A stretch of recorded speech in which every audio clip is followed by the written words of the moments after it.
to everyone. Not a very good day in the Hague. No sun at all.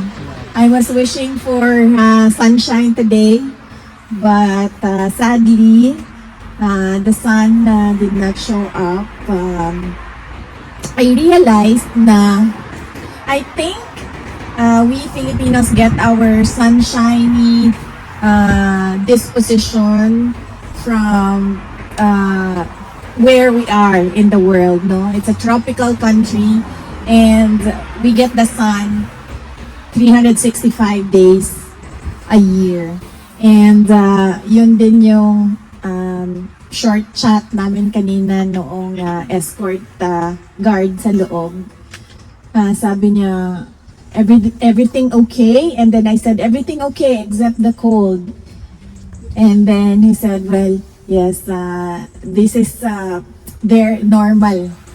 This is our normal weather here in the Netherlands. And then I said, but you have sun lamps, right?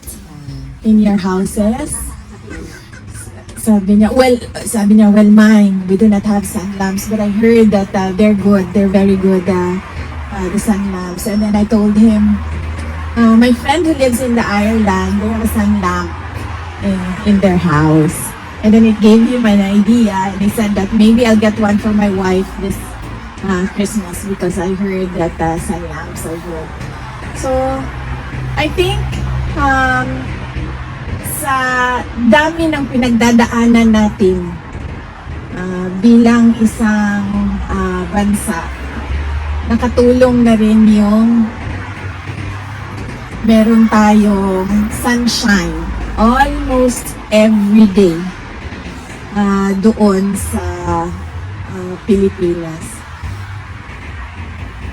And una sa lahat, gusto kong magpasalamat sa inyo dahil nabuo natin itong salo-salo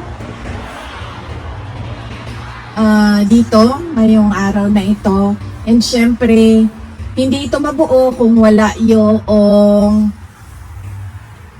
presence ninyong lahat. At ibig sabihin na nandito kayo, you took time out of your day to make it here and well, pray for former President Rodrigo Duterte and of course celebrate the Christmas spirit with your fellow Filipinos. Marami sa inyo ang hindi tiga-Hague, mga tiga-ibang bansa dito sa Europe. Some travel 200 kilometers, some travel 7 hours in a bus, no? Na napakahirap dahil ano yung paa mo? Hindi ma-stretch yung paa mo for 7 hours. And meron sa inyo may trabaho, pero dinala yung trabaho dito ngayon sa ating salo-salo. So iba-iba yung sitwasyon, pero everybody made time for former President Rodrigo Duterte. And we, as member of the family, I would like to thank you all for your effort and for your passion to show the world your support to President Rodrigo Duterte. Ang pangalawa ay ang mensahe ko para sa inyong lahat ngayong Pasko.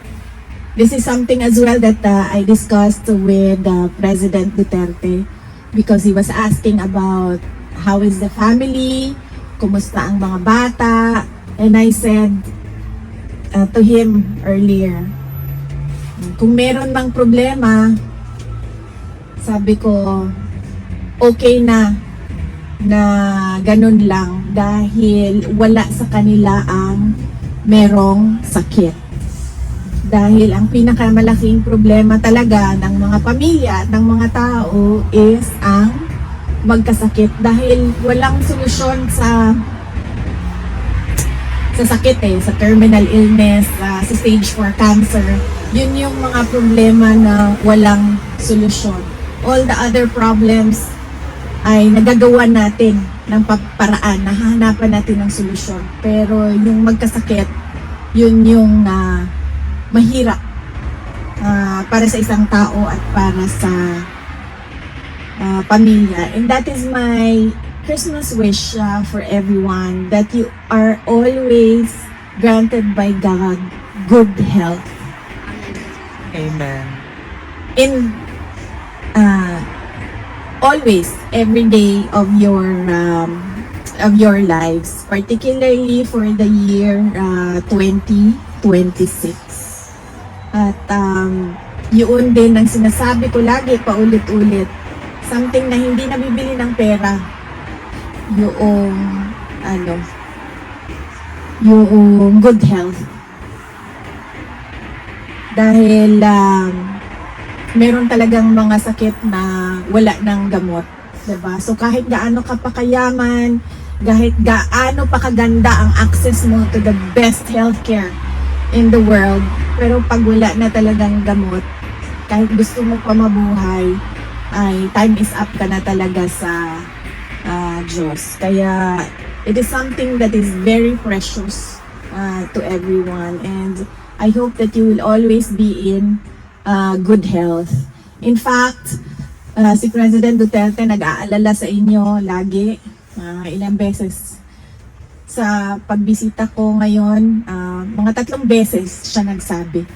Sabihan mo sila na huwag silang mag-antay sa lamig dahil magdadala ng sakit sa kanila yung lamig.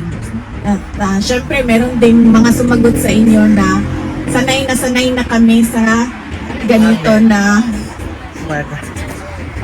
weather. This is nice weather, ma'am. This is nice weather. If I have to show you, sandali. Nakita ko lang sa inyo kung gaan. So this is 1. This is 2. Ay, kung ano siya, ma'am? Innerwear. Per month. And this is 2. This is 3. And this is 4. 4 layers ito siya. Plus the scarf. Sa baba, ganun din. 1, 2, 3 layers ito siya sa baba. Ang aking medyas ay 2 layers. Gustuhin ko siyang maging, kasi may pumapasok pa konti eh. So gusto ko siya gawing 3. Kaso hindi na kasya ang sapatos. Masakit na siya sa kuko. So hanggang 2 layers lang ang... And yet, malamig pa rin siya. Pumapasok pa rin yung lamig. So this is not good weather. I'm excited to go home. Truly excited to go home. And going back to my Christmas wish, yun yung sa inyo, good health. And of course, to your loved ones, to your family members, syempre good health. But I also wish them a joyful Christmas with you online or with you going back home and spending Christmas with them, the Noche Buena with them, that Noche Buena with them, and their happiness that you are present in their lives. So yan yung wish ko sa kanila, a joyful Christmas with you. And of course, the new year, you know, when we ring in the new year, we are always filled with hope that the new year will bring better things than the previous year. That is why, diba, meron tayo laging New Year's wish and New Year's resolutions, thinking na merong magbabago sa taon na yon. But we should always pray to God that it will happen for our country. a better 2026 for the Philippines. Kanina, our prayers are for President Rodrigo Duterte. I think we should also pause and pray for our country that it will become peaceful and prosperous soon. And we pray for our fellow Filipinos, for the dead, the dying, and the sick. May they be granted blessings just like how God gives us blessings every day. And finally, from President Duterte, meron siyang message kanina. Ang sabi lang niya, para sa inyong lahat, nandito kami, meaning siya, ako, at yung iba pang mga kapamilya namin, nandito kami so as long as gusto pa kami ng tao. Yes! Hindi kami, sabi niya, hindi kami mamimilit kung ano yung gusto ng taong bayan. For life na. So We yan pray yung, ma'am na ma-president ka. and of course from myself, I thank you for your continued support.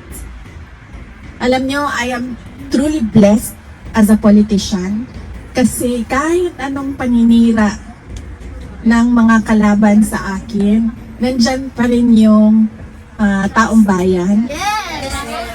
The trust is still The supporters from 2015, from 2016, from 2019, from 2022, nandyan pa rin kayo. At hindi kayo, and then you know how to discern ano yung paninira at ano yung katotohanan. And for that, I am truly blessed. And as I said, I thank you on behalf as well of all my colleagues in the Office of the Vice President. Dahil isa lang naman ako ako lang yung mukha ng Office of the Vice President. Pero yung trabaho sa opisina ay ginagawa ng maraming tao. And on behalf of my colleagues in the OVP, we thank you for your continued support and trust in our office. Thank you so much once again for this time with you. And I wish everyone a very Merry Christmas